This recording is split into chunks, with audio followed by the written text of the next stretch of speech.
Hello and welcome to this Conscious Design podcast. I'm your host, Ian Peterman, and I help turn ideas into sustainable seven-figure businesses. Join me for another episode where sustainability meets innovation and business savvy. Today, I'm excited to have 𝗚cie𝘁𝗯𝗹𝗲. She's the COO of CABN, where they are making sustainable net zero homes a reality. Welcome to the show. Thank you. Thanks so much for having me. Absolutely. Well, everybody loves a good origin story. So let's wind back a little bit. Let's talk about how did this come about? How did you decide you wanted to be involved? Let's jump back in time a little. Yeah, so today when we're chatting, it's 2024. The CABN started 2021, and our founder, Jackson Wyatt, he had this remarkable experience in the startup world, also in sustainability. So prior to starting CABN, he had a successful exit from a company called Greenlid. And they actually were basically turning the compostable goods industry on its ear, starting with a compostable compost bin that he and his brother designed. And they brought it to the Canadian version of Shark Tank. It's called Dragon's Den. I've heard about this. Yeah, and it kind of started the flywheel, if you will, in terms of their business. So they started with this initial bin and marketed that and started selling that into stores across Canada. But from there, recognized an opportunity. And this is going back about 10 to 13 years ago. And that was really at a time when coffee shops and takeaway restaurants were starting to shift their thinking in terms of single-use plastics.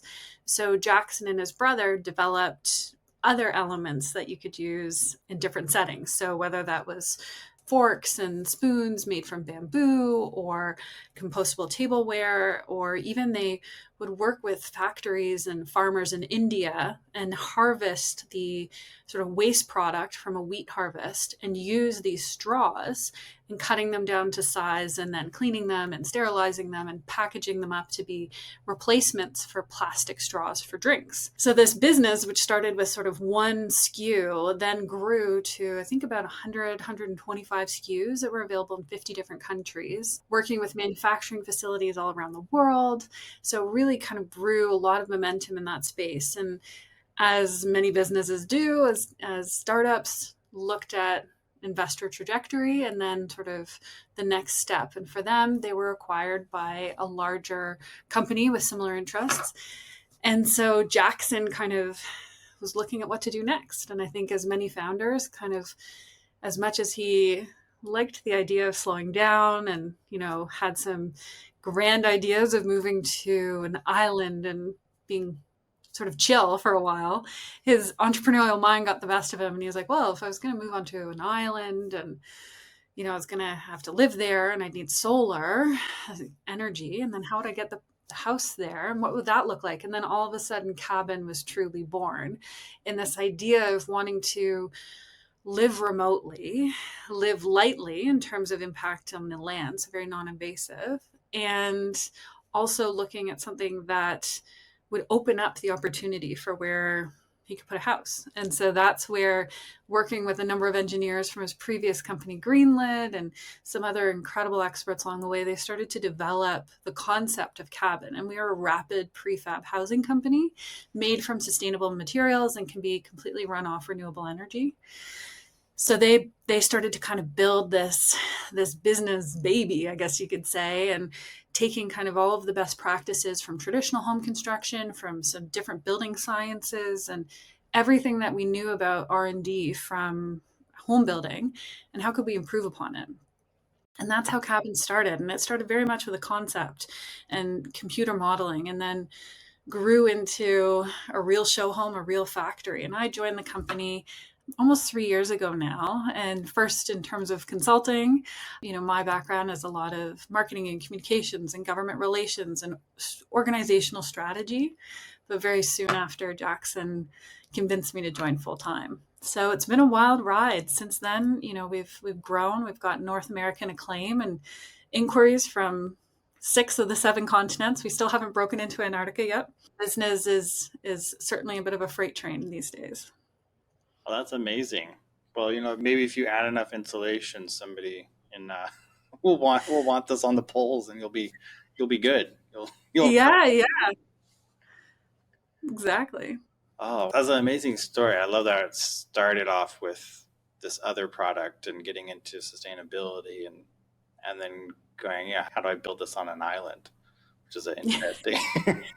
Yeah, I think he Jackson definitely has had a lot of inspiration, whether that's sort of literary in terms of Walden or, tropical locations. I think at one point he was even looking at somewhere in Belize, but certainly big aspirations to kind of do things differently. And I think that's led to this beautiful collision of design and then sustainability. Yeah, well, let's dive into the product.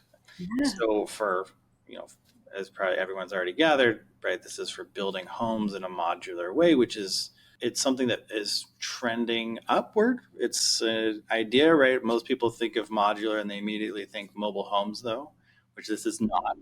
This is not a tractor trailer kind of deal. So could you dive into kind of the design idea of what is this? How is this better and improved? Yeah, great question.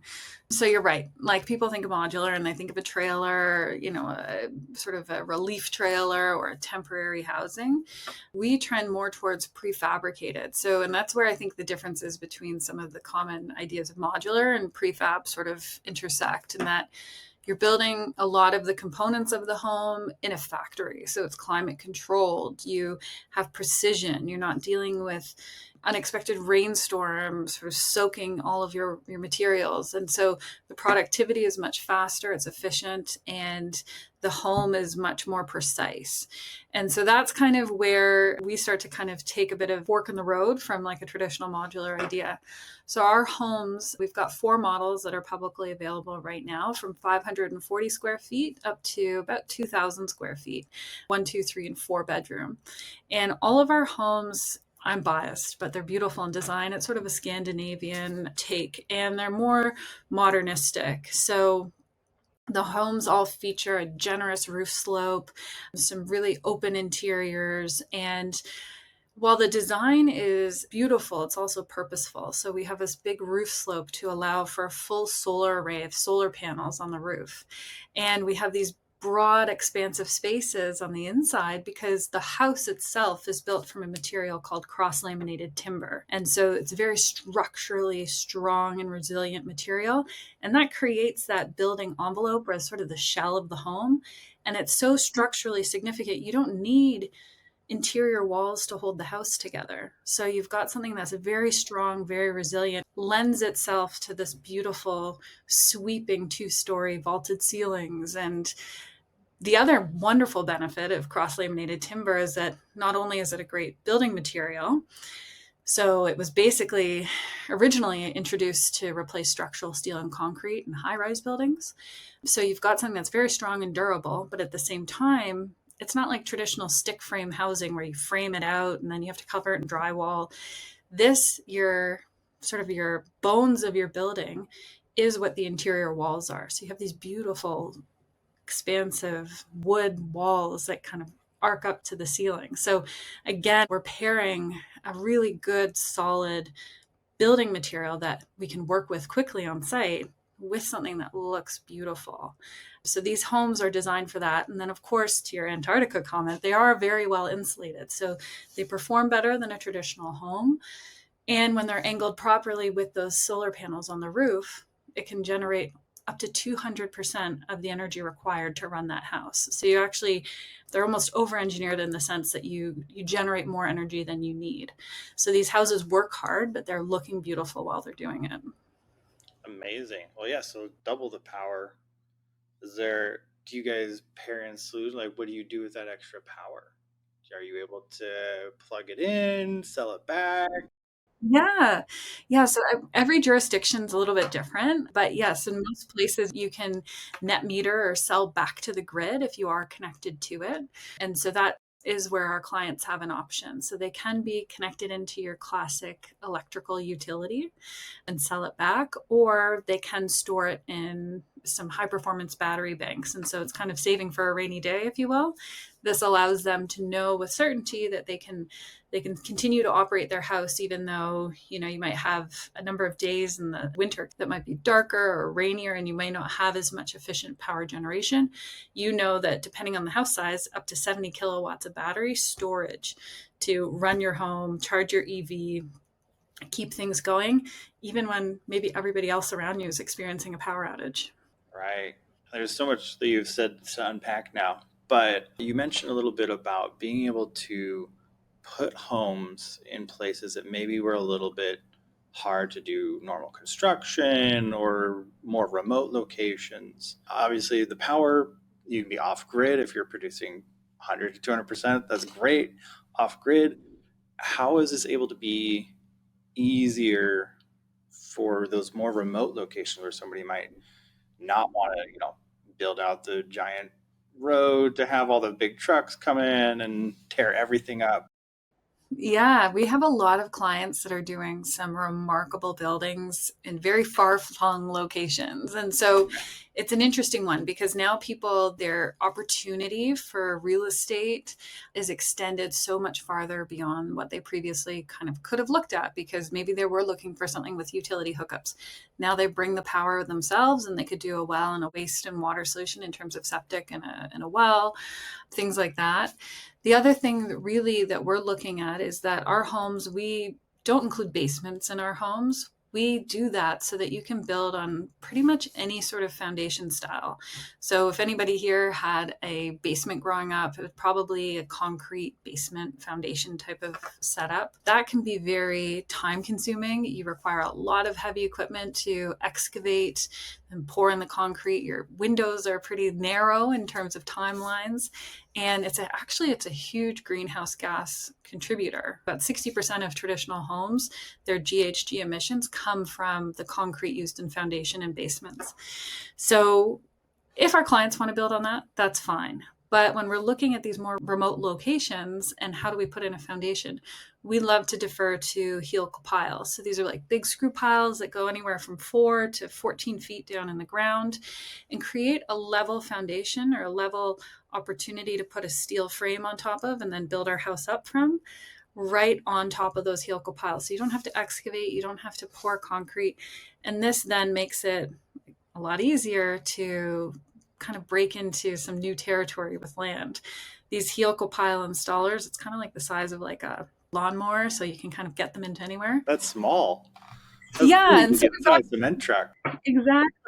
And so that's your foundation, right? So now you're unlocking land that maybe would have been previously unbuildable because the utilities didn't exist and you couldn't get a big cement truck down. So we've kind of tackled that part of the equation. Then we look at actually building on site. So when we ship out our homes, they're actually more like a kit. It's almost like IKEA on steroids. So you've got all of your panels of the home that are vertically or horizontally stacked on a truck. And so we can actually decide based on your location, is it going to be a really big truck or a smaller truck, which again, just helps kind of manage where we're going into. And then having a bit of a staging area and then using equipment to put it into place. And so we can do anything from, a 10,000 pound capacity telehandler, which is relatively small, maybe kind of the size of maybe like a pickup truck or an SUV, up to a 60-ton crane. And depending on where the client is and what the situation is, we can kind of cater that machinery to assemble the building to the accessibility of the environment. And then once we're on site, our buildings can go up in a matter of days. And then that gives you that envelope or that building structure to be then finished out. And again, these are all things that can be done very easily with a standard driveway, if you will. So that kind of gives you an idea of how people can look at more remote land, maybe less expensive land, looking at hard to reach places. We've got people who look at building in forests and building in mountaintops and on islands. And this, because we can break it down into the sum of its parts and then ship it out and assemble on site, and it's a shorter window, everything becomes a lot easier to do. Right. Well, imagine that having such a small window, because I have family that they build custom homes in Washington State, and one of the biggest issues up in like Pacific Northwest and other rainy places, right, is all the mold. When it takes you 4 months to build, rain's going to happen, rain gets soaked in there, right? There's so much there's so much that can happen that then you have to go back and deal with, right? There's just these extra costs just to deal with the fact that it takes months to build a real house from start to finish. And so if you're able to cut this down into days, right, you could pick a sunny week and be like, hey, it's up. There's no water didn't get in, we didn't get snowed in, like weather. It's not going to really impact your final build. Exactly. And, we get that building envelope up, and then it gives all of your interior trades, your plumber, your electrician, whoever's doing the kitchen cabinetry, what have you, a nice, clean, dry, secure place to work. And that handoff can happen quite quickly. So it keeps timelines in check, everybody on budget, on schedule, which is really nice to be able to offer that to our clients. And then, of course, they're working with a material that offers them, solid wood walls. So you're not worrying about finding studs or trying to figure out kind of how to orchestrate kind of the installation of elements. And then finally, that gives us the opportunity to really work very closely with finishers or whomever, because our units are so precise because they're made in the factory and made from this material that doesn't warp, bend, or anything like that. So when we built our show home here in Ontario just over a year and a half ago, and it went up in 2 days in the middle of January, the whole home was off interdimensionally by less than 0.5 millimeter. So when you're doing something inside and trying to be precise with kitchen cabinetry or countertops, that house is going to be the size it said it was, not off by a hair or not really a right angle or something like that. Right, you're not going to see the ceiling is actually, not not square, which is very annoying to me when I see that. But you don't have to hide it with textured paint trim and textured paint. It seems like that's the construction industry's best friend. Oh, so many problems get hidden by those things. It's a miracle product for construction, really. Amazing. Well, and I would imagine, right, since you're able to provide something so precise, it's going to be easier for electricians and plumbers, interior, to cut and size and not have to waste. They're not having to cut little slices of tile to fill the tiny little 2-inch gap that's off because it's not the right size anymore. Exactly. And that's something, that we looked a lot into the construction industry, which is an incredible industry, but, always looking at the things that seem to hamstring trades or their clients. And so, sometimes it felt like there wasn't necessarily a great communication of how runs would go or where electrical could be run relative to door openings and structural elements of the home. And so we really take a full MEP, so mechanical, electrical, and plumbing plan, from the get-go, and we provide that for our clients. Sure, people may want to change where their overhead fixtures are, or make sure that the outlets are right next to the nightstand at the certain height or what have you. So there is flexibility, but we provide that. And we also give our clients and their trades the option to fully route out all of this. So marking where everything will go, so it's very clear. There's no trying to figure out how to jimmy the hot water tank into the utility area. And so we give them all that if they want it. Some plumbers and electricians, they want to use their own suppliers, and that's cool. But we do that. And then what we've also done is you can run things interior of the house, and we use things like floor joists to do that very well. But for some elements, you can have an exposed conduit, which is sort of that industrial vibe and people like. But some things, what we'll do is we'll actually run them on the exterior of the house in the insulation. And so again, that gives you the opportunity to measure twice and cut once into the wood, and then run it on the exterior, which gives you the option to sort of hide things and have this, again, like a very beautiful, uninterrupted surface and everything where you want it in terms of electrical and plumbing. That's amazing. That sounds so much easier. Also, is it something, if you buy this house, can you, as a homeowner, you can actually see where things are? So if you want to change something later, you actually know what they did. Because that's one of the things I hate about houses now, is you do work and then another electrician does work. And then by the time you buy a 25-year-old house, you're like, we have no idea where anything is. And we're going to have to dig for it if we want to make a change. Yeah, and that's one of the reasons why we like to offer the option of really rooting out where everything will go. And I say rooting, but like marking it out and labeling it, because then not only do the trades have a really easy time of installing it all, and there's a bit of a roadmap for them, but then that roadmap can be handed off to the client. So if they get down the road and they decide they want to change something, or they want to hang a picture and they're not worried, or they're worried about what's behind the wall or what have you, they have a full map and they can see what they could be running into or how to fix something appropriately. So it's a nice add-on to basically, yeah, have a bit of a roadmap to your own house if you need it. I love that. That would be so helpful for so many people. Yeah. And we have clients as well that they could put the house together if they wanted. We always recommend an install team and, people who are experts, but the houses are designed to be straightforward enough that there's no incredibly complex connection details. We're talking about big screws and big pieces of wood. Like if you've done IKEA, not to be totally reductive, this isn't going to appear foreign to you. Let's put it that way. And so again, because there is this conciseness in how our homes come together and how they're designed for a homeowner, and oftentimes they want to be there when it goes up, they see all the parts come together. So it's very informative in terms of an assembly strategy that they know exactly all the pieces and how they've come together. And therefore, it's not this big mystery of, what's behind the drywall.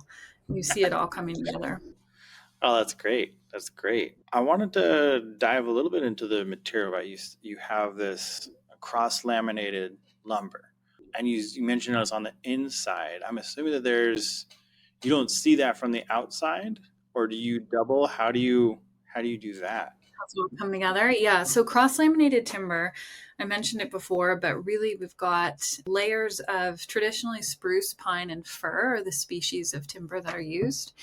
And those are layered together. It's like it says in the name, but layered together, and each layer is at an opposing 90-degree angle to the one that came before it. So you have a lot of strength because you've got these opposing layers. They're then laminated together and compressed in a way that makes a very, very strong sheet. These sheets are massive. They're about 10 feet by 25 feet when we get them from our supplier. And then they get cut down into shapes and sizes and things like that. So that is the main building component that we're working with. It gets lifted into place. And yeah, you've got the interior walls, which is a more finished wood look. And you can clear coat it, you could whitewash it, you could paint it, you could do whatever you want. The exterior, that's where there's a little bit more building products that go into it. And so we'll have a high performance insulation, we'll have a membrane, and we'll have strapping. And strapping is thin pieces of wood that then are kind of in a latticed pattern that the cladding can then affix to. And so we offer cladding in aluminum, an FSC certified sustainable wood, or even a recycled composite, depending on what our clients want. But that gives you a side or wall buildup of about 10 inches. So you've got a really thick wall. And then we've got European windows and doors that then just add to the insulative benefits of the home and the high performance of them. And then this is all complemented by a CLT roof. So it's a little bit thicker insulation and then a metal roof. And then that's what all of your solar panels sit on. Amazing. Yeah, that's a lot thicker than the walls that most houses get put together. I feel like they're like 4 or 5 inches, and that's all you get, and hope the insulation holds. Yeah, it's interesting because the house, it doesn't feel overly thick when you're in it, but it is kind of just your classic build up, and that's a way that gives us the opportunity to build from, I guess, the inside out, if you will, and leaving as much interior floor area as possible for our clients to use how they wish. Right. And you were saying, so when you build the shell, because of how strong this is, you do not need all of the interior wall. You don't have these load bearing walls that magically have to just be there everywhere to keep it. Yeah. Yeah, like obviously, we build up and then we've got our roof. So that gives you some structural integrity in terms of like side to side. If you picture a house of cards, when you start to put your wall cards up and then you put your roof on top, gives you a little bit more. But what we do is our span of the second floor obviously adds some strength and reinforcement to the structural capabilities of the home. And then if we have a really large unit and it requires a little bit more fortification, then what we can do is a glulam beam. And glulam is just, it's another type of this mass timber, but really it's a large beam that stretches the length or the width of the house, depending on where it's required. But what that affords is the opportunity to have partition walls in the interior that aren't load bearing. And so our clients do have a little bit of flexibility around where they want them or don't want them. And then you can have a beautiful sort of open lofted area instead of a 4-bedroom. You could have, 600 square feet of just open space for a second bedroom or second story loft. So there's a lot of ways to play around with that. Right. I'd imagine that really opens up your design options, not being so constrained by you have to have a load bearing wall here and deal with it. There's around it. Yeah. And so, part of our business model is to offer these standardized units. So we've got these 4 floor plans, and, that's for us kind of having an inventory and basing a standardized model on having the same windows and the same window designs. And we know that if we're doing a 3-bedroom home, that the panelization configuration is going to look like X and the 4-bedroom will look like Y. And that allows us to order in bulk, get better pricing, train our team, and have our our fabrication line very dialed in. But there are opportunities if clients want, they can go on a customization journey with us. They can really play around with what they've done or choose to change some of the partition walls in the interior, because to your point, they're not as essential for the structural integrity of the home, more for how many bedrooms do you want? Hey, it's Ian here. So glad you're enjoying this episode of Conscious Design. If you want the full scoop on conscious design, what it is, how we do it, how you can do it, then check out our book. We wrote it so creative entrepreneurs like you can code social and environmental responsibility right into your brand's DNA. You can download the first chapter for free. Link is in the description. Enjoy the rest of the episode. Don't forget to like, subscribe, and share. That's a nice flexibility, more than the average home would be able to provide. So you guys have been doing this for a few years, right? Kind of jumping back to the business side of things. Yeah. How many have you been able to build about, if you have that number off the top of your head? Yeah, well, so this is the interesting thing is we started in 2021, but there was a lot of computer modeling and design work that went into that. Part of our patents that we've got pending, one is this energy informed design, which really dictates how the house is positioned and how the roof slope interacts with the orientation relative to the sun. And that gives us this peak performance. Our homes use about 20% the energy of a traditional home. And so it's those kind of very detailed analytical reviews of, we looked in Canada and 180,000 locations across the country to build this up. So that was the beginning days of the company. And then in 2023, we built and launched our first show home in Ontario. So Eastern Ontario. So sort of in between Toronto, Ottawa, Montreal for all of our friends south of the border. And we built that one. And then that has kicked off an incredible growth over the last 12 months. And we've sold about almost 30 units. And we've got that one. And then we had one go out in the US. And then we're about to do our 3rd build up here in Canada. So this is sort of the beginning of a very rapid succession of homes that we'll see built out through the rest of the year and into next year. And that's on top of 67 unit development that we're launching later this year as well. So very masterful community that's been purposely designed to support these houses and the energy generation. Yeah, I would imagine if you had a whole community of these, that's quite a bit of power that you can get together and very efficient. Yeah. What we found is that when the individual units, they generate incredible amounts of power and they do really well on their own. But when you have clusters of about 5 to 8 units, they really can, there's a lot of efficiencies of scale in terms of your waste and water solutions, and then also the energy generation amongst. And so you kind of move into almost this mini decentralized grid for electricity. And this is something that's very repeatable in our developments. And we've got a lot of developer clients who actually see this as a nice way to rapidly build and get their returns on their land development costs, but also look at alternative opportunities for infrastructure.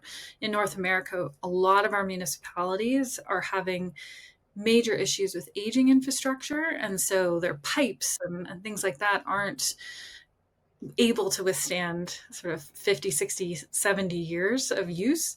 And so to even add on to that and add more electrical cabling and things like that, that's a major mission for a lot of municipalities. So developers have this windfall to be able to say we can bring more housing and we don't have to extend the grid in the same way we would have to with a traditional development. So there's a lot of opportunities, a lot of boxes that we tick for municipalities, but also for our clients who are developers. Right. I love that idea. It definitely, yes, our municipalities are struggling with infrastructure for sure at the rate we keep growing. So that's great to be able to make it easier. And like you said, it's not, maybe combining the water, the waste, electricity, all being able to be a little bit, even not fully off the grid, a little bit less pull and drain on those systems. Yeah, and I think it's interesting. Fortunately, we keep seeing more and more natural disasters or climate change impacts for communities in Florida or Texas, or we've seen a lot of hurricane season this year. It's the earliest hurricane season in a very long time. And people are now thinking about, like, how will my house withstand some of these pressures or climate changes? And so with CABN, we're not unique in that we offer solar powered homes. That's been happening for a long time. And when Hurricane Ian hit the west coast of Florida a number of years ago, it was devastating. But there was a community, and it was sort of almost this like island amongst all of the damage, and they were completely solar powered, and they were operational in the day of and the days after the hurricane, because they sustained minimal damage, but they weren't reliant on the state or the region's electrical grid. And so it's that resiliency and self-sufficiency that I think a lot of people are interested in more. And I think that presents as a business a really interesting opportunity for us, because people are thinking a little bit more critically about their house and how it can survive some of these major impacts. And the storm of the century is now every couple of years. So how do you manage that effectively and know that you have confidence in your home? Thinking of that, everybody can pretty easily think about how you repair a standard stick construction house. With you guys being modular, does that actually make it easier for you to repair big damage? Let's say, hurricane comes through, there's always damage. You never get away. Well, you rarely get away with zero damage. Does this make it faster? Is this something that, you can order, like, hey, this section is damaged, too bad to repair, really? Can we just swap it out, order a new panel module from you guys and pop it in? Is that? Yeah, it's an interesting question. And I've never been asked that question in that sort of way. Typically, when people ask us about, how resilient the homes are, the first thing is kind of lifespan. So our homes are rated for about 85 years. So that's in line with a lot of traditional stick frame construction, if not longer. I say that, and I think my house was built 200 years ago and it's still standing. So we've something to learn from people in the 1800s. Yeah, their houses were sturdy. Yeah, yeah. But so there's the lifespan element. And then when we're looking at like a high wind event, like a tornado or a hurricane, again, we're not the first people to build with cross-laminated timber. We're not the last, but there's a lot of research that's been done in terms of how those homes perform. And the research, again, third-party research, identifies that these homes that are made from cross-laminated timber for that building envelope perform consistently higher than a traditional stick frame home. So it's not like you're going to have, the house crumble in the same way that you would a traditional home, because it is that strong. When we're looking at damage from storm events or things like that, you might see something, broken windows. Those are easy to replace, cladding coming off, and maybe you'll have to do some insulation repair and maybe your membrane. But the core of the home is expected to withstand that, these major wind events. And then the other question that we get quite a lot is about solar panels. And I think, probably 20 years ago, there was a big push for solar panels. Now we see sort of a resurgence of it because the technology, quite frankly, is a lot better than it used to be. So these don't run in such a way that if one goes down, the whole panel or the whole array goes down. Like, they can independently function. They're a lot more resilient. But you may have a tree branch or hail or something like that land. And we pick the companies that we work with that have the best warranty that you can actually validate for the longest amount of time. We also choose things with the longest battery life, the longest life, I guess you could say. So our solar panels are rated for 25 years. So those things in an event, you may have to replace because they get damaged or replace because they get blown off. And that's a matter of, maybe your homeowner's insurance or going after the warranty of your solar panel. But again, all highly fixable and don't impact the overall structure of the home. Right. So the envelope, basically what you're saying is the envelope should hold generally. It holds really, really well. You just might lose some of the stuff on the outside that might. Exactly. And and we've got big roofs that extend to provide significant amount of shading over the windows, and that's part of our passive heating and cooling strategy. And so again, in really high weather events like Cat 5, kind of all bets are off, but we do expect them to perform really well. You do have your classic hurricane mitigation strategies of hurricane shutters, roof hold downs, things like that. And for any of our clients living in somewhere where there's adverse weather expected, this is why, we always default to local trades, architect and engineer records to validate that the house is appropriate and meets all code compliance for that very specific region. Our homes are designed to satisfy North American codes, or international residential building code. But again, there's always those nuances at a local level. One of our clients is doing a hospitality resort in Sonoma County in California, so like wine country. One of their major considerations isn't so much hurricanes, but seismic activity. And so they have engineers and architects that are really drilling down into both the seismic impact and how we can ensure that all of those loads and shear forces are accounted for, but then also that we meet the higher levels of compliance in California. So Title 24, which is all about environmental impacts. Again, how do we satisfy, if not surpass, some of those requirements?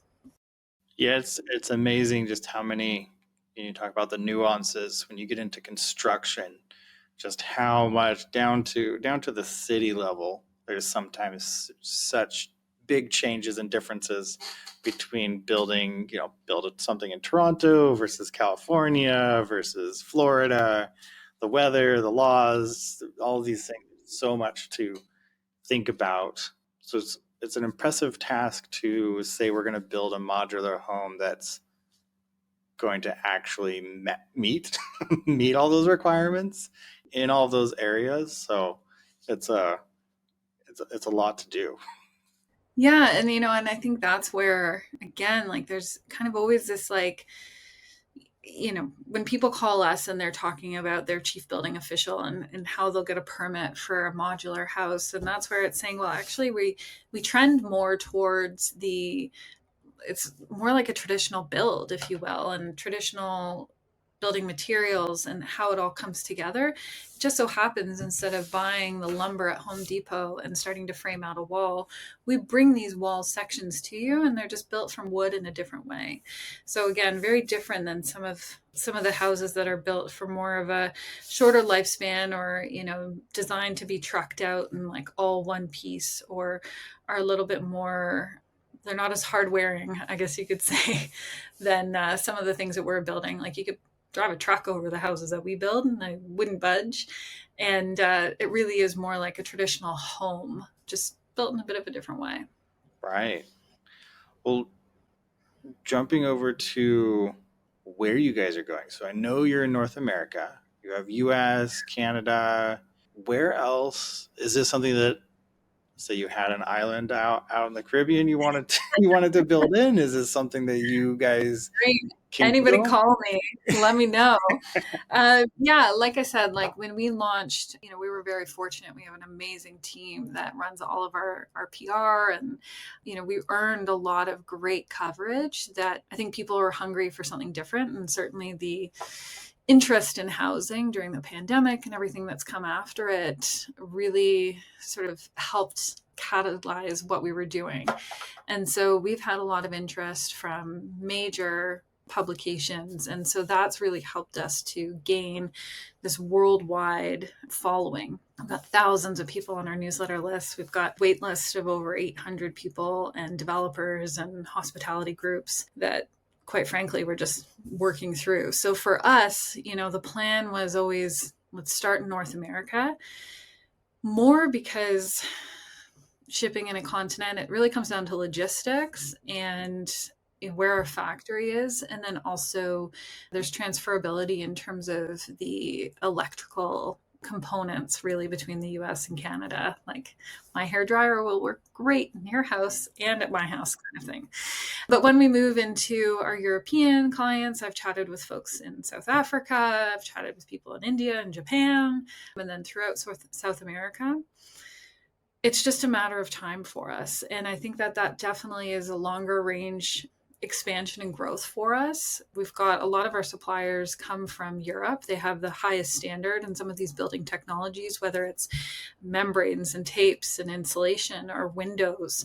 And some of the stuff that they're doing in mass timber is incredible. And so Europe makes a lot of sense. And it's really just a matter of, as reductive as it sounds, swapping out some of the elements that would be more North American in nature, like electrical, for a different market.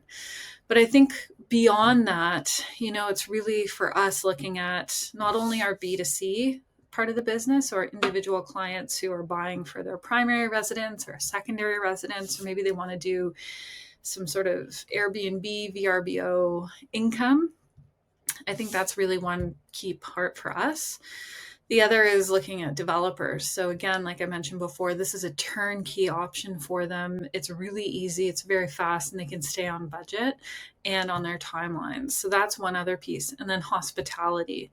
So a lot of eco resorts, we've had a lot of interest from the islands, Costa Rica, lots of far-flung places where you want to go and be sort of removed from society and cut off and be in a very serene place. It's very difficult to oftentimes build there. And so CABN presents an opportunity for some of these hospitality groups to look at creating a really luxurious experience in a jungle or on the side of a mountain on an island somewhere. So for us, the path to expansion is more through our clients and looking at these tremendous opportunities to expand into markets, or expand into locations rather. Our homes fit the bill. And again, you can ship them around the world and back again. So that's all taken care of. Jackson, his background's in shipping, logistics, and manufacturing. So he would ship billions of bamboo forks around the world. This is just a bit of a bigger piece, less to fit in a container, but we can ship it. And then we were designed to be able to build very easily with minimal equipment and minimal people. So in terms of a labor force, we can bring our people in and train folks on the ground to be able to build. So there's also this beautiful synchronicity in terms of every new market is an opportunity to establish an emerging labor force and then create the opportunity to grow within that community farther and flung than before. Amazing. Well, it seems like a pretty, easy path. It sounds, it makes perfect sense. It's a nice clean path. Let me just say clean path toward Yeah, I think, easy. the It's thing always deceptively easy when you lay it out. yeah, Here's the 5 steps we need to do, and then yeah, we'll be everywhere.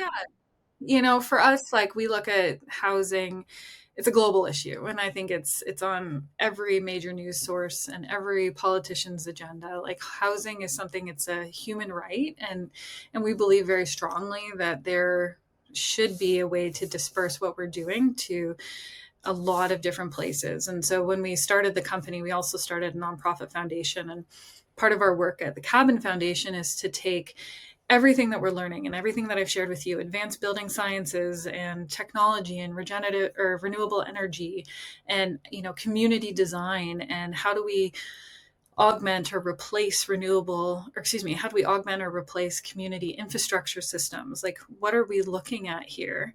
We take all of that from the CABN corporate arm and we translate that into the foundation, and we work exclusively with communities of practice and municipalities to say, here's kind of all the tools and tricks of the trade that we've learned.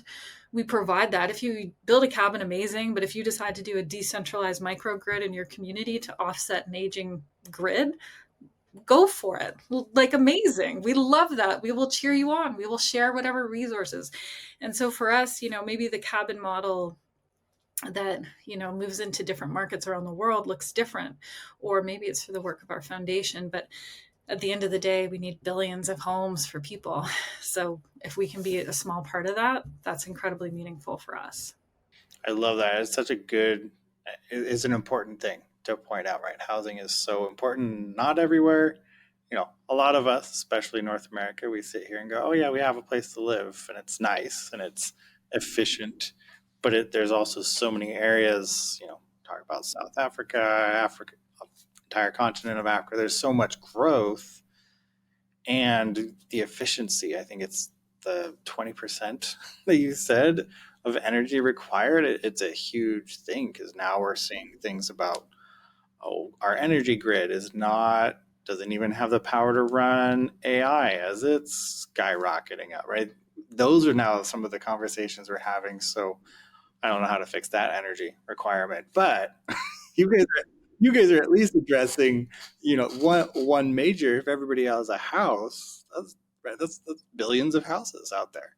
And how and the interesting, and sorry to cut you off, but the interesting, you were saying about AI and data centers, that's a whole other nut to crack in terms of energy and usage. But when we're also looking at homes that have a really big roof space, and we see this a lot with commercial buildings too, where that's a lot of solar real estate that we wouldn't otherwise use. And so we've actually chatted with a number of different politicians from both sides of political leanings, but again, housing is a bipartisan issue. But when we're talking to them, even folks that maybe wouldn't necessarily align with more greener renewable energies, are really excited about this, because they recognize for expansion and growth and development, we need more sustainable infrastructure for electricity.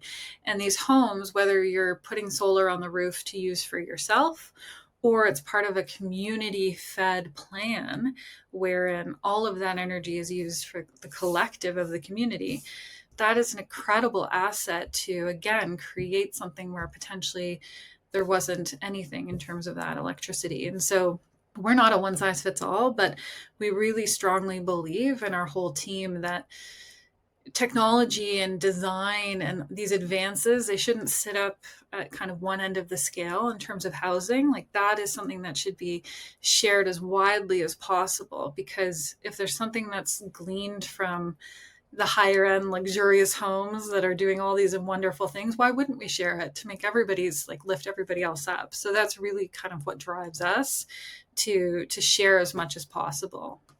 Yeah, it's such I was telling you, I live in Phoenix, and it was such an interesting thing moving here, because I grew up in the Pacific Northwest. There's still so few solar panels on roofs. You can see entire neighborhoods where there's 100 homes, and there's 3 that have solar panels. And we're talking about Arizona, We get like 5 cloudy days a year. It's crazy from like what you're talking about from a infrastructure standpoint. And this is where I agree. I've spent some time in DC talking to people about circularity, and as soon as you remove the part where like, oh, it's sustainable, you go, this is energy stability, everybody goes, yes, we need that. We don't want the grid to go down. Like, well, Exactly. great. Well, we have millions of homes, no solar, but solar all could have it all the time. So I love that you guys are pushing that and going, hey, we have this giant roof. Just do it. Like it's worth it. And I think, to your point, like just like our water, and I'll bring up this example, but in Calgary, which is in Alberta, recently they had one of their main water mains, like not even like have a crack. Like it was like so massively broken that all of Calgary was like had no water. Basically, they were on very, very tight water rations because a main central line for the whole city, and this is a major city, was down. Like, and this is a water line that's the size of like a Toyota Corolla, and it had this gaping hole in it. And so, I think that this is something where traditionally we don't think about our water like coming in through our taps. No, it's always here. Yeah, it's always here. It's under the ground. Like somehow by some sorcery, it comes out and like, here it is. I've got it in my glass. It's great. Similarly, we turn on a light. We don't really think about kind of what happens to get from point A to point B. But, similarly with what happened in Calgary, Texas had that freak snowstorm a few years ago, and like the whole state was down. And then it presented this very interesting conversation about how like Texas's electricity grid is owned versus the US and the rest of the US. And I think more and more the environment is testing our systems that we haven't thought about for our whole lives. They've been in place and they've been working just fine for 50 years, 60 years, etc. And similarly, I don't think people think about their homes because we've been building homes the same way with no real change for like the last 50 years. The industry hasn't changed. But people are starting to see the cracks, whether they're quite literal, like in Calgary with this water main, or, this fragmented electrical system or utility system throughout the US. And that's not just the US, it's Canada as well. Like there's a lot of improvement to be had. And so I think my hope is consumers and policymakers and business, like as we're starting to see where the fractures lay, I think there's also a tremendous opportunity to say, well, now that we're aware of the problem, what else can we look at? And it may be saying like, okay, well, we've got Ian and his roof in Arizona. Let's put some solar panels on there. Or Texas, what can we do there? And the technology, again, is getting much better. Solar panels used to be prohibitively expensive. They would get damaged, and then the replacement cost was brutal. The batteries were really expensive and they're really big. But now look at all of the natural resource exploration that we're putting into creating batteries for our Teslas. Like we can also look at that for batteries for our homes, and those will shrink over time as the technology gets better and the storage capacity decreases. Well, more storage, but the size decreases. Yeah. I think there's so much, and there's even we could dive into this really deep, but there's a company out of California that has a battery specifically for buildings, and it is no lithium, no rare earth metals in it at all. It's you don't want to put it in your car. It's too heavy, but the ground doesn't care. It'll hold the weight just fine. But it's able to provide all the benefits and be easier.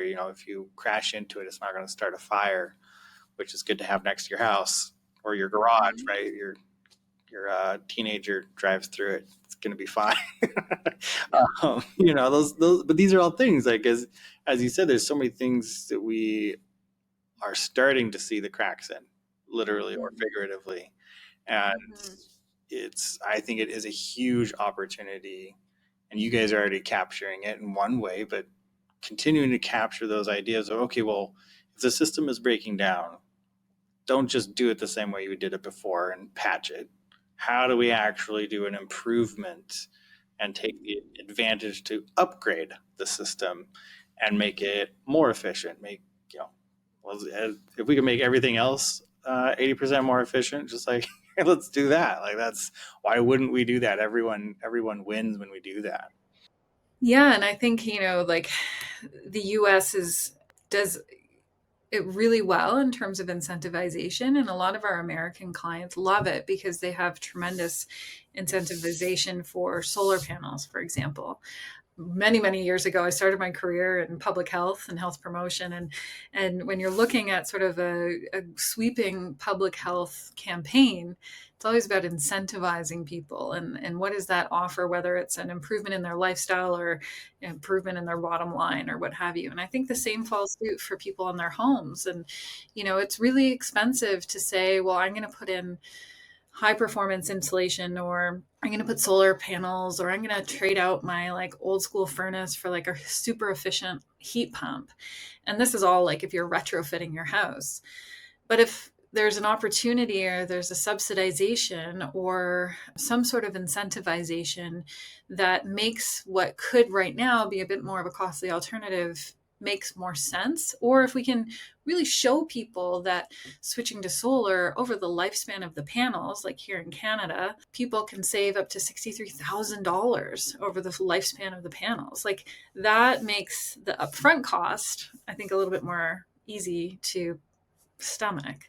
And then the other thing too is also looking at how all of these alternative sources are sort of adopted into classic financial institutions. And so when we look at our prefabricated homes, it's not the same as buying a house that's already pre-built at a development.